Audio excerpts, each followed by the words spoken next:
जय हिंद साथियों। हवा हवाई करंट अफेयर परिवार में आपका स्वागत है। आइए हमारे साथ एक सफ़र पर चलते हैं। उस सफ़र में हम अपने बचपन की यादें जो हमने एक्सपीरियंस किया है, जो आपने एक्सपीरियंस किया है, गांव की वो सारी बातें, आप यहाँ रह के पढ़ाई कर रहे हैं, यहाँ की सारी बातें, हर एक अनुभव जो आपसे जुड़ा हुआ है, उसी अनुभव को हम करंट में लिंक कर देंगे। और ऐसे लिंक कर देंगे कि जैसे आप अपने अनुभव को नहीं भूल सकते। जो आपने अनुभव किया है, क्या आप उसे भूल पाएंगे? नहीं। जब वो अनुभव नहीं भूल पाएंगे तो ये क्लास भी नहीं भूल पाएंगे। आइए देखिए कैसे। हाल ही में नासा के नव स्थापित मून टू मार्स प्रोग्राम का प्रमुख किसे बनाया गया? आंसर है अमित छत्री। देखिए, मून टू मार्स, ये है मून ना, ये है मार्स। सोचिए, मून से मार्स पर जाया जा रहा है, तो वहाँ पर कौन जाएगा बताइए? छतरी को लेकर साथ में जाएंगे। क्योंकि आप देखे होंगे इतिहास में जो है छत्रियों का काम होता था लड़ाई झगड़ा करना, रक्षा करना ना। तो सोचिए, चुना गया कि किसको ले जाया जाए, तो बोले किसी छत्री को आपको चुनना है। छत्री जाएगा, पता चले वहाँ कोई दूसरी टीम आ जाए लड़ने के लिए, तो फिर एलियन लड़ने के लिए आ जाए तो वैसे कोई जाएगा, डर के भाग आएगा, इसलिए छतरी को ले जाया जा रहा है। देखिए, आपने इतिहास में कितनी बार पढ़ा है ना कि छतरी का काम लड़ाई झगड़ा करना होता था। मैंने उस छतरी को यहाँ लिंक कर दिया। बताइए, अब इसको भूलेंगे? आप नहीं भूलेंगे। छतरी लड़ाई झगड़ा करते हैं, और जो मून से मार्स पर जा रहे हैं, मैंने फ़ोटो भी लगा दी, मून से मार्स पर जा रहे हैं एक छतरी को लेकर। ऑप्शन 4 ऑप्शन रहेगा, 4 ऑप्शन में एक ही ऑप्शन में आपको छतरी दिखेगा, अमित छतरी। अमित आपको भूल जाएगा चलेगा, लेकिन छतरी तो याद रहेगा, ऑप्शन में रहेगा, आप ठीक कर देंगे। नेक्स्ट क्वेश्चन देखिए। इलेक्ट्रॉनिक बैंक गारंटी योजना किस बैंक द्वारा प्रारंभ किया गया? आंसर है इंडियन ओवरसीज बैंक। देखिए, क्वेश्चन में बेसिक, देखिए एक क्वेश्चन में एक बेसिक बात होती है, बेसिक स्ट्रक्चर, उस क्वेश्चन में वो चीज़ ज़रूर रहेगा। तो इस क्वेश्चन में जब एग्ज़ाम में आएगा तो बैंक गारंटी योजना ये ज़रूर रहेगा। ऑप्शन में इंडियन ओवरसीज बैंक रहेगा। देखिए कैसे लिंक करते हैं। देखिए, अपने यहाँ की जो बैंक, जैसे मान लीजिए अपने यहाँ अपने देश में जो खुलेंगी बैंक, सरकार उनसे गारंटी नहीं रखेगा कि आपने कुछ गारंटी रखिए, अपना ज़मीन रखिए तब आप बैंक खोलिए। नहीं, क्योंकि देश की बात है, इतना तो है, अपने देश के लोग हैं, खोल लीजिए, कोई दिक्कत नहीं। लेकिन ओवरसीज बैंक, ओवरसीज मतलब कोई विदेश से अगर बैंक खोलने आएगी तो भारत सरकार क्या बोलेगी? मोदी जी क्या बोलेंगे? है भैया, पहले ऐसा करो, तुम कुछ गारंटी रखो, क्योंकि तुम्हारा हमको भरोसा नहीं है। पता चले कि तुम आए हो और हमारे यहाँ पैसा जमा किया और लेकर चप्पू चक्कर हो गए तो हम क्या करेंगे? पहले तुम गारंटी रखो, फिर आप बैंक खोलो। ओवरसीज बैंक, ओवरसीज, देखिए नाम कैसा लग रहा है ना, इंडियन ओवरसीज बैंक, बाहर से आई है ये बैंक खोलने। तो क्या कहा गया है कि भैया गारंटी रखो। देखिए इमेज कैसे बन गया। इमेज अब जब आएगा, 4 ऑप्शन रहेंगे, Indian overseas bank, state bank और ICICI bank, bank of Baroda और Indian overseas bank. Indian overseas bank देखते ही मैंने गारंटी इस तरीके से लिंक कर दिया कि आप चाहकर भी नहीं भूल पाएंगे। ये कैसे भूल पाएंगे बताइए? ये तो सही बात है ना। कोई बाहर से बैंक आएगी तो आप गारंटी रखवाएंगे उससे। यहाँ गांव में, शहर में ऐसा है कि आप किसी से उधार ले लीजिए 100-200, वो भी 10% टैक्स लगा दे, 10% ब्याज लगा देता है ना। 100-200 के लिए ईमान इतना नहीं विश्वास है कि आप उस पर 5% 8% ले लेते हैं। तो बाहर से बैंक आ रही तो भैया टैक्स तो हम लेंगे ज़रूर। इमेज बन गया ना। ऐसा ही नेक्स्ट देखिए, शिकागो शहर किस झील के किनारे स्थित है? देखिए मिशिगन झील। देखिए शिकागो पुलिस, मैंने शिकागो पुलिस की मैंने फ़ोटो लगा दी। देखिए शिकागो पुलिस क्या गन ली हुई है। देखिए मिशिगन को हमने कैसे लिंक कर दिया? शिकागो शहर जब पूछेगा किस नदी किनारे है, मिशिगन। देखिए मैंने कैसे कर दिया कि शिकागो पुलिस जो है वो देखो गन कितना शानदार ली है ना। देखिए मिशिगन में आ रहा है गन ना, और शिकागो पुलिस गन लिए रहती है। आपको इमेज क्या बनाना है कि जो शिकागो पुलिस है, देखिए हॉलीवुड मूवी देखिए तो उसमें शिकागो पुलिस बहुत एक्टिव रहती है ना। तो कैसे लिंक हो गया? शिकागो पुलिस जो है हमेशा गन लिए रहती है। अब आप गलत नहीं करेंगे। नेक्स्ट देखिए, देखिए देखिए देखिए देखिए देखिए ये आईडेक्स इन्वेस्ट हब का लॉन्च किस उद्देश्य से किया गया? देखिए रक्षा क्षेत्र में नवाचार। देखिए कैसे आयोडेक्स, देखिए आयोडेक्स है ना, आयोडेक्स जो है, आयोडेक्स जैसे मिल रहा है ना, आपको रक्षा क्षेत्र लिंक करना है। देखिए रक्षा क्षेत्र में क्या नवाचार किया गया कि एक ऐसा आयोडेक्स बनाया गया कि जैसे अपनी आर्मी है, फौजी हैं, CRPF हैं, आर्मी को जैसे अगर रक्षा क्षेत्र में चोट वोट लग गई तो तुरंत तो डॉक्टर के पास नहीं जा पाएंगे, सबको एक एक आयोडेक्स दे दिए कि अगर छोटा मोटा चोट लगे तो आप अपने से आयोडेक्स मान लीजिए, आराम हो जाएगा रक्षा क्षेत्र में। देखिए क्योंकि रक्षा बहुत ज़रूरी है ना, पता चले कि दुश्मन आक्रमण किया और पैर में मोच आ गई और डॉक्टर तुरंत मौके पर डॉक्टर तो नहीं मिल पाएंगे, तो अपने जेब से निकालेंगे आयोडेक्स, ऐसे हल्का से मलेंगे, ठीक हो जाएगा, फिर आगे बढ़ जाएंगे। देखिए इमेज कितनी आसानी से बनाएंगे। नहीं, आयोडेक्स इन्वेस्ट हब, ये इन्वेस्ट हब आपको याद रहे चाहे ना रहे, लेकिन आयोडेक्स तो याद रहेगा। मैंने कैसे लिंक कर दिया, रक्षा क्षेत्र में आयोडेक्स जो है हर जेब में डाल दिया गया कि लीजिए भैया, एक जो है कंपलसरी एक आयोडेक्स भी लिए रहिए आप। नवाचार किया गया है। ये जो आयोडेक्स देख रहे हैं ये वाली नहीं है, उनका कुछ अलग ही लेवल का आयोडेक्स है। ऐसे वो स्प्रे टाइप का मार देंगे तुरंत ठीक है, रगड़ेंगे नहीं 1 घंटा। देखिए जो बता रहा हूँ इमेज बनाते जाइए, भूल नहीं पाएंगे आप जो मैं कह रहा हूँ, क्योंकि जैसे आपको मैं बता रहा हूँ ना, मैं खुद याद करता हूँ, मुझे अनुभव है कि एक बार इस तरीके से पढ़ेंगे तो आप दोबारा अगर कभी नहीं पढ़ेंगे तब भी याद रहेगा, क्योंकि ये क्वांटिटी में हम नहीं पढ़ रहे हैं बल्कि क्वालिटी पढ़ रहे हैं। क्वालिटी में कम पढ़ेंगे, जो पढ़ेंगे सॉलिड पढ़ेंगे, ज़्यादा पढ़ेंगे भूल जाएंगे। क्या मतलब, ज़्यादा पढ़ लीजिए याद एक भी नहीं रहेगा। हम 10 से 15 क्वेश्चन पढ़ेंगे पर डे, लेकिन वो 15 क्वेश्चन केवल आखिरी बार पढ़ेंगे, दोबारा उसको हम नहीं देखेंगे। नेक्स्ट देखिए आरबीआई द्वारा आयोजित वित्तीय साक्षरता सप्ताह 2023 की थीम क्या निर्धारित की गई। देखिए वित्तीय साक्षरता, फाइनेंशियल इंक्लूजन ना, वित्तीय साक्षर मतलब कि एटीएम आप चला पाते हैं कि नहीं ना, चेक वेक कैसे भरा जाता है, मतलब बैंक से संबंधित जागरूकता ना, वित्तीय साक्षरता। उसका उद्देश्य क्या था, थीम क्या थी। देखिए उसका थीम क्या था, financial behaviour you saviour, good financial behaviour. मतलब देखिए इमेज बनाइए, देखिए इसमें कहा रहा है कि गुड फाइनेंशियल बिहेवियर। मान लीजिए आप जैसे बैंक में गए, आप 2 लाख रुपए निकाल लिए, जेब में रखे हुए हैं, आप रखते ही आपका व्यवहार बदल गया, मतलब ऐसे हड़बड़ा रहे हैं, तो चोर होगा वो आपको भांप लेगा, ओ लगता है पैसा रखा है ये, तो आपको चोरी कर लेगा। लेकिन दिमागदार क्या है, वो 2 लाख नहीं बल्कि 20 लाख रख लेगा, जैसे लगेगा ही नहीं 20 लाख रखा है, एकदम कैजुअली बात करेगा, नॉर्मल एकदम बात कर रहा है, हंस रहा है और ठीक है चलो चलते हैं, फिर लगेगा ही नहीं। तो यही सिखाया जा रहा है वित्तीय साक्षरता में, ये पूरे सप्ताह भर यही सिखाया गया है कि आप लोग जो है फाइनेंशियल बिहेवियर, आप 2 लाख नहीं 200 करोड़ अगर रखे रहिए चेक में, तब भी आपके व्यवहार से लगना नहीं चाहिए। अगर नहीं लगेगा तो आप सेव रहेंगे, योर सेवियर, आपकी सुरक्षा आपके हाथ में है। आपको फाइनेंशियल आपको दिखना नहीं चाहिए कि नहीं 100 रुपए लिए, एक 2000 के नोट रख लिए और ऐंठ के चल रहे हैं, और तो चोर भी भाप रहा देख रहा है आपको, आपके जो है बिहेवियर से चोर आपको ताड़ लेगा तुरंत, और पता चला कि चोरी हो गई ना। इमेज देखिए, ये गुड फाइनेंशियल बिहेवियर, अच्छा फाइनेंशियल बिहेवियर करेंगे तो आप अपनी रक्षा कर लेंगे। यही तो वित्तीय साक्षरता सप्ताह में सिखाया गया। बताइए ऐसे क्या करंट अफेयर आपने कभी याद किया था। हमको पता है, मैं जानता हूँ ना, मेरे बहुत सारे दोस्त हैं जो खुद लिंक करके याद करते हैं, लेकिन कहते हैं दिक्कत ये होती है ना कि लिंक करने में बड़ा टाइम लगता है। तो सोचिए मैं आप लोग की जगह पे मैं खुद लिंक कर दे रहा हूँ, आपका काम क्या है कि आप 10 मिनट की क्लास देख लीजिए, बस देख लीजिए। और एक शर्त है, जब मैं बताऊँ, जब कहूँ कि आप इस चीज़ को फील कीजिए तो आपको फील करना है। अगर मैं कह रहा हूँ चलो गाँव में एक बार, चलो शहर में, चलो रूम पर, दोस्त कोई आ गया है, तो आपको वो अपने दोस्त को फील करना है। अगर मैं कह रहा हूँ गांव का पीपल, तो आपको अपने गांव का पीपल याद करना है। अगर मैं कह रहा हूँ माँ ने जो है आपको चपेट लगाई है बचपन में, तो आपको अपनी माँ की इमेज बनाना है, समझ रहे हैं ना। अगर मैं कह रहा हूँ भाई ने आपको मारा है, तो आपने अपने भाई को याद कीजिए। तो मैं जो बताऊँगा आपके साथ बीती हुई है, बस मैं अपना अनुभव बताऊँगा, उसी अनुभव को आप अपने से लिंक कर लीजिएगा। ये क्लास आप कभी नहीं भूल पाएंगे, ये मेरा दावा है आपको ना। देखिए ये हो गया। नेक्स्ट देखिए, ग्रीन सिटी अवार्ड किस शहर को दिया गया, हैदराबाद। देखिए ग्रीन सिटी में आ रहा है ग्रीन ना, ग्रीन मतलब क्या होता है, हरा, और हैदराबाद में देखिए हरा आ रहा है, देखिए हरा, हैदराबाद में हरा। हैदराबाद को हम 2 चीज़ से लिंक करते हैं, एक दराना, कल हमने जैसे लिंक करा दिया था, और एक हरा, बस 2 ही चीज़। एक राज्य का, ऐसे एक ही राज्य है जो मैंने 2 बार, और एक इस क्लास की खास बात और है कि एक क्वेश्चन मैं जिस तरीके से लिंक करा दूंगा, फिर जीवन में उस क्वेश्चन को दोबारा नहीं लिंक कराऊंगा। जैसे मैंने इस तरीके से लिंक करा दिया ना, इसको आप मैचिंग नहीं पाएंगे। अगर हैदराबाद आएगा मैं दूसरा लिंक कराऊंगा तो इससे मैच नहीं कर पाएगा वो, समझे। हर एक क्वेश्चन के लिए एक लिंक, तो आप भूल जाइए, ये आपका एक अनुभव एक क्वेश्चन, समझ रहे हैं ना आप। ये मेरी क्लास जैसे मैराथन क्लास मैंने मार्च की मैराथन लाया है लगभग 2-2.5 घंटे की।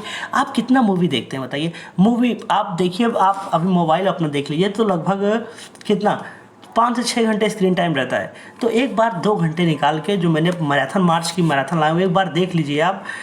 एक एक क्वेश्चन 250 क्वेश्चन है, वो 250 क्वेश्चन एग्जाम में आपको सीधा देखने को मिलेंगे। एक बार आप देख लीजिए, बस जो पहली बार करंट अफेयर जो फॉलो कर रहे हैं तो उनको देखने की ज़रूरत ही नहीं है, क्योंकि उनको पहले से ही याद है। जो पहली बार क्लास देख रहे हैं वो मार्च का जो है मैराथन एक बार देख लीजिए।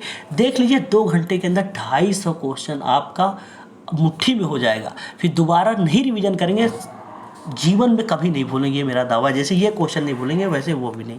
तो ग्रीन सिटी अवार्ड देखिए, ग्रीन सिटी अवार्ड में ग्रीन सिटी रहेगा ना, ग्रीन मतलब हरा, और हैदराबाद में आ रहा है हरा। देखिए हैदराबाद को देखिए, पूरी हरियाली, ये हैदराबाद शहर है, देखिए कितनी ग्रीनरी है ना, हरा हरा हरा हरा, पूरा चारों तरफ हरा ही हरा। तो देखिए हैदराबाद सिटी को पूरा हरा हरा कर दिया गया, इस वजह से उसे ग्रीन सिटी अवार्ड। देखिए ग्रीन और 28 राज्य में एक ही राज्य में हरा आएगा और वो रहेगा हैदराबाद। आप ठीक कर लेंगे। नेक्स्ट देखिए संविधान सभा के प्रारूप समिति के सदस्य वनडे एक पहले की बात है जब क्वेश्चन पूछा जाता था कि प्रारूप समिति के अध्यक्ष कौन है, डॉक्टर BR अम्बेडकर। लेकिन अब समय बदल गया है, कंपटीशन बढ़ चुका है, तो अब ये नहीं पूछेगा, अब क्या पूछेगा मैं बता रहा हूँ। ये देखिए, निम्नलिखित में से कौन संविधान सभा के प्रारूप समिति के सदस्य नहीं है। इसका मतलब क्या है? नहीं है मतलब आपको जो सात हैं सातों आना चाहिए, तभी आप बता पाएंगे कि ये वाले नहीं है ना। देखिए स्टैंडर्ड देखिए कि सातों आपको नाम याद रहेंगे तभी आप बता पाएंगे इनमें से ये नहीं है। तो हमारा काम क्या है, हम सातों को याद कर लें। आपने तो ये जो प्रारूप समिति के जितने सदस्य हैं कितनी बार आपने पढ़ा है, लेकिन मुझे पता है अगर अभी क्वेश्चन को ऑप्शन में घुमा दिया जाए ना तो आप गलत करके चले आएंगे, क्योंकि आपने याद किया है, आपने पढ़ा है, याद नहीं किया है। आज हम लिंक करके याद करेंगे। देखिए प्रारूप समिति के अध्यक्ष डॉक्टर BR अम्बेडकर, सबको पता है। अब एक चीज़ मैं इसमें देखिए लिंक कैसे, इसमें कृष्ण भगवान का नाम है। देखिए कृष्ण भगवान का नाम है, इसमें कृष्ण भगवान के नाम से 3 लोग हैं। देखिए एक कृष्ण भगवान ये हो गए, एक कृष्ण भगवान ये हो गए, और गोपाल को भी कृष्ण भगवान कहते हैं। देखिए 3 नाम मैंने याद करा दिया। कि संविधान बनने की बात है तो BR अम्बेडकर तो बना ही रहे, लेकिन एक भगवान का आशीर्वाद तो चाहिए। इतना बड़ा काम हो रहा है तो आशीर्वाद लेंगे, तो कृष्ण भगवान आशीर्वाद दे रहे हैं। देखिए कृष्ण भगवान आशीर्वाद दे रहे हैं। अब सोचिए कृष्ण भगवान को 3 बार कृष्ण भगवान का नाम क्यों लिया गया बताइए। देखिए हिंदू धर्म है ना, हिंदू धर्म में 2 धर्म हिंदू धर्म से निकले हैं, एक जैन एक बौद्ध ना। देखिए ये तीनों धर्म जो है हिंदू धर्म से निकले हैं, इसलिए 3 कृष्ण भगवान रखा गया। देखिए एक कृष्ण भगवान को हिंदू को रिप्रेजेंट कर दीजिए, एक कृष्ण भगवान को बौद्ध को रिप्रेजेंट कर दीजिए, एक कृष्ण भगवान को जैन से लिंक कर दीजिए। देखिए 3 आपको याद हो गया। BR अम्बेडकर आपको याद था, और 3 कृष्ण भगवान। देखिए कृष्ण और गोपाल आपको याद है कि नहीं। अब ऑप्शन में ढूंढेंगे कहाँ है कृष्ण देखते ही टिक कर देंगे। अब उसके आगे अल्लादी है कि अय्यर है कि टीटी है, डजंट मैटर है हमारे कृष्ण भगवान हमको कहाँ है, 3 कृष्ण भगवान हमको चाहिए। संविधान बन रहा है भाई, सबकी भागीदारी चाहिए ना।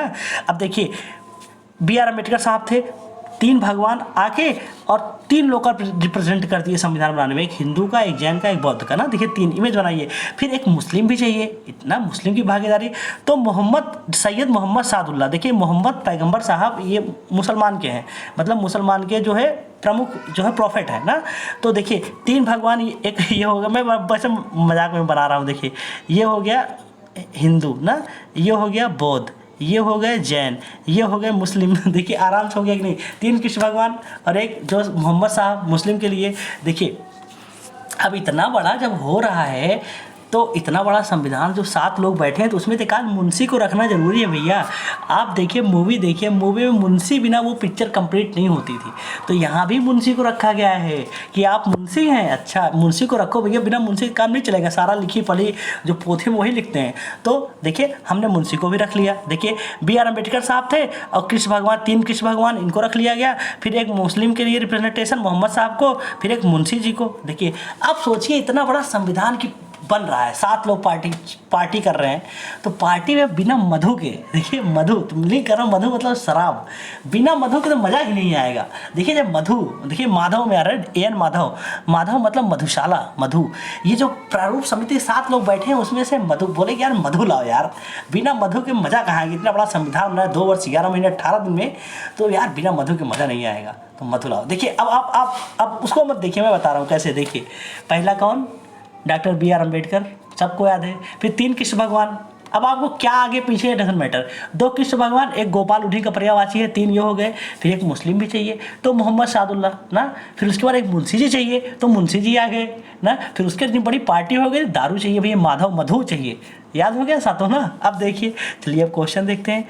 देखिए अब बताइए आप, इसको मैं नहीं बताऊंगा, देखते ही आप ठीक कर देंगे, ये तो बहुत इजी क्वेश्चन है, इसका टफेस्ट लेवल ही बनेगा ना तो आप गलत नहीं कर पाएंगे। चलो अब इस वीडियो को रोकिए, अब ठीक कर लीजिए, मैं बता रहा हूँ। देखिए कृष्ण भगवान को देख लिए, काम ये हैं, उसके बाद मुंशी जी ये भी हैं, मोहम्मद साहब ये भी हैं, ये राजेंद्र प्रसाद, हमको इनको तो हमने लिंक ही नहीं किया ना, हो गया। ऐसे ही देखिए पूछेगा, देखिए ये महत्वपूर्ण कोटेशन है, जितने मैंने क्वेश्चन लिंक करा रहा हूँ ना, हर एक क्वेश्चन आपको एग्जाम में देखने को मिलेंगे। जब मैं अपना पढ़ाई करता हूँ तो अपने पढ़ाई के दौरान मैं ऐसे ही लिंक करके याद करता हूँ, जो वेरी इंपॉर्टेंट होगा मैं वही याद करता हूँ। तो मुझे लगता है जब मैं याद कर रहा हूँ, मुझे याद हो जा रहा है, क्यों ना अपने परिवार वालों को बताया जाए। आप हमारे परिवार ही तो हैं, मैं आपसे डिस्कस कर रहा हूँ, आपका भी तैयार हो जाए ना। देखिए भारत प्रस्तावना को संविधान का परिचय पत्र किसने कहा, आपने कितनी बार पढ़ा परिचय पत्र, जन्म कुंडली, आते ही कंफ्यूज, किसने कहा था, तो हमने आज इसको लिंक करना है। देखिए कैसे, प्रस्तावना को संविधान का परिचय पत्र किसने कहा, क्वेश्चन में परिचय पत्र रहेगा, ऑप्शन में नानी पालकी वाला रहेगा। देखिए इसमें आ रहा है नानी, मैंने नानी को परिचय पत्र से मैंने लिंक करना है। देखिए जब छोटे रहे होंगे, अगर आप कहीं दूसरे के घर में जाकर ज़्यादा अधिकार के साथ खेलते हैं, खिलौना उलौना रखा रहता है, ज़्यादा अधिकार के साथ उनका जो है खिलौना उलौना खेलिए और तोड़ ओड़ दीजिए तो वो गुस्सा जाते हैं ना, अपने नानी का घर समझो क्या, यहाँ तोड़ ओड़ रहे हो पूरा ना। अगर ना अब आप सोचिए, आप वो डांट दी क्योंकि वो नानी का घर नहीं था ना, वो नानी का घर नहीं था इसलिए डांट दी कि अपने नानी घर समझो, लेकिन आप नानी के घर जाइए, नानी के घर जाएंगे तो अगर आप खिलौना टूट भी जाएगा, नानी बोलेंगे अरे चलो कोई बात नहीं बेटा। मतलब देखिए नानी का घर एक परिचय पत्र है। अगर नानी का घर आप बता दिए कि मेरे नानी का घर है, तो आपकी जो है 7 गलतियाँ माफ़ ना। नानी का घर एक परिचय पत्र है, अगर हम बता देंगे मेरे नानी का घर है तो आपकी गलतियाँ भी माफ़ हो जाएंगी। ये तो जाहिर सी बात, आप भी कोई गलती करें कहीं जाकर, आप तो आप बड़े हो गए, छोटे बच्चे क्या कहते हैं, नानी घर समझो अपने, जो इतना बदतमीजी कर रहे हो, नानी घर नहीं है तुम्हारे, तो नानी का घर नहीं है, नानी घर होता तो क्या होता कि परिचय पत्र है। अगर मेरे नानी का घर है ना, मैं कितने वो गलती करूँगा, मेरे मामा मुझे कुछ नहीं बोलेंगे क्योंकि मेरे नानी का घर है। देखिए अब नानी और परिचय पत्र से अब कभी भूलेंगे, आप नहीं भूलेंगे, कभी नहीं भूलेंगे। आप अपनी नानी का इमेज बना लीजिए, नानी का घर इमेज बना लीजिए, भूलना संभव है। नेक्स्ट देखिए, ऐसे ही किसने प्रस्तावना को भारतीय संविधान के राजनीतिक जन्मपत्री मतलब कुंडली, राजनीतिक जन्मपत्री किसने कहा, के.एम. मुंशी। आप देखिए जब पहले की मूवी में जब राजा महाराजा के घर जब बच्चे पैदा होते थे तो वो मुंशी को बुलाते थे, मुंशी को बुला लो यार, मुंशी जैसे बुलाते नहीं थे, मुंशी खुद ही आ जाते थे, इसी बहाने नेक वोग मिलेगा। तो फिर राजा साहब क्या करते थे, ऐसे मुंशी जी ऐसा करो, जाओ पंडित जी को बुला लाओ, पंडित जी को बुला लाओ, अपने बचवा को हम जो है जन्म पत्री निकलवाएंगे ना। ये मूवी में देखे होंगे ना आपने, मैंने उसी मूवी को यहाँ लिंक किया है कि जब बच्चा होता है तो राजा साहब कहते हैं कि मुंशी जी ये पंडित जी को बुला लाइए, तो वो पंडित जी आते हैं, फिर जन्म कुंडली उंडली निकालते हैं। देखिए मुंशी जी ने गए हैं जन्मपत्री बुलाने के लिए वहाँ पर कि आइए चलो जन्मपत्री निकाल दिए साहब, राजा साहब को लड़का हुआ है, आपको दक्षिणा भी खूब मिलेगा। देखिए जो मैं बता रहा हूँ, इमेज बनाइए, इमेज बन गया होगा, भूलना जो है मुमकिन है, नामुमकिन है। देखिए सारे क्वेश्चन ही हो गए। अब क्या करें, जब मैं क्वेश्चन पढ़ाता हूँ तो इतना डूब जाता हूँ, क्लास कब निकल जाती है पता ही नहीं चलता। तो आप जो है हमारे साथ जो है एक सफ़र पर निकले होंगे। आप मेरी क्लास को जो पहली बार देख रहे हैं, तो आप क्लास के ज़रिए अपने अनुभव को, जितना आपका उम्र हुआ है 20 साल, 25 साल, 23 साल, 27 साल, 28 साल, वो 28 साल में जितना आपने अनुभव किया है, चाहे वो गर्लफ्रेंड का हो, चाहे दोस्त का हो, चाहे यार का हो, चाहे माँ का हो, चाहे बाप का हो, टीचर का हो, बैक बेंचर्स, कैसे, सब कुछ, हर एक अनुभव को आप ये क्लास देखेंगे तो आपको लगेगा ही नहीं कि मैं क्लास देख रहा हूँ, लग रहा है कि आपको ऐसा लगेगा कि कोई मेरा दोस्त आया है और मेरा दोस्त जो है पूरा मुझे अपने जो है अपनी बीती हुई बातों को बता रहा है। तो बस आपको सुनना है, अपने बचपन की यादों को, अपने अनुभव को सुनना है, वो अनुभव को सुन लीजिए, आप अपने अनुभव को कभी नहीं भूलेंगे। उसी अनुभव को मैं क्वेश्चन से लिंक कर दूंगा, फिर ये क्वेश्चन भी नहीं भूलेंगे। आपको क्लास कैसी लगी? अगर क्लास अच्छी लगी हो तो कमेंट पे अपनी राय जरूर दीजिएगा। कल मैंने कहा था कि भैया आप लोग जो है कमेंट देकर बताइए, तो आप लोगों ने इतना प्यारा प्यारा कमेंट दिया है, मेरा I have no word to explain. कुछ बातें होती हैं कि मैं कुछ, मेरे पास शब्द नहीं है। आप लोगों ने बहुत शानदार कमेंट किए। आपका जो कमेंट है मुझे ऊर्जा प्रदान करता है। देखिए, आप लोग जो पहली बार देख रहे हैं वो भी कमेंट करके बताया कीजिए। देखिए, अभी मेरा चैनल स्टार्टिंग है। आप बड़े बड़े चैनल में जाकर कमेंट करते हैं, वहाँ पर जो है आपके कमेंट को कोई नहीं पढ़ता, लेकिन अगर आप यहाँ कमेंट करेंगे तो हम आपके कमेंट को पढ़ेंगे और आप जो सुझाव देंगे उसको मैं लागू करूँगा इसमें। तो आपके लाइक, आपके कमेंट, सबका इंतज़ार रहता है। समझ रहे हैं ना? जैसे क्लास लगे आप कमेंट कीजिए, और लगे कि ये क्लास बहुत अच्छी है, एक बार पढ़ लेंगे दोबारा नहीं भूलेंगे, तो आपके जो दोस्त हैं, जो सगे संबंधी हैं, उनको बताइए कि यार यूट्यूब पर एक क्लास ऐसी है कि वो याद करा रहे हैं अपने अनुभव से, 10 मिनट के अंदर 10 क्वेश्चन हमेशा हमेशा के लिए आपका। तो अपने दोस्त यार, जो खास रिश्तेदार जो भी हैं, उनको बताइए कि जहाँ से पढ़ रहे हो पढ़ो, ये क्लास याद कराने वाली है। 10 मिनट देख लीजिए, देख कर भूल जाइए, दोबारा पढ़िए ही मत। 10 साल बाद भी एग्जाम में आ गया ना तो आप ठीक कर देंगे। इसका PDF मैंने टेलीग्राम हवा हवाई GS ऑफिशियल पे दिया है, डाउनलोड कर लीजिए। जब कभी देखने का मन होगा ना, ये पढ़ने वाली क्लास थोड़ी नहीं है, एक बार सरसी निगाहों से देख लीजिएगा ना तो पूरा इमेज जो है छप जाएगा, जो मैंने लिंक कराया है, समझे? तो आप लोग अपना ख्याल रखिएगा, मिलते हैं नेक्स्ट क्लास में। जय हिंद, जय भारत।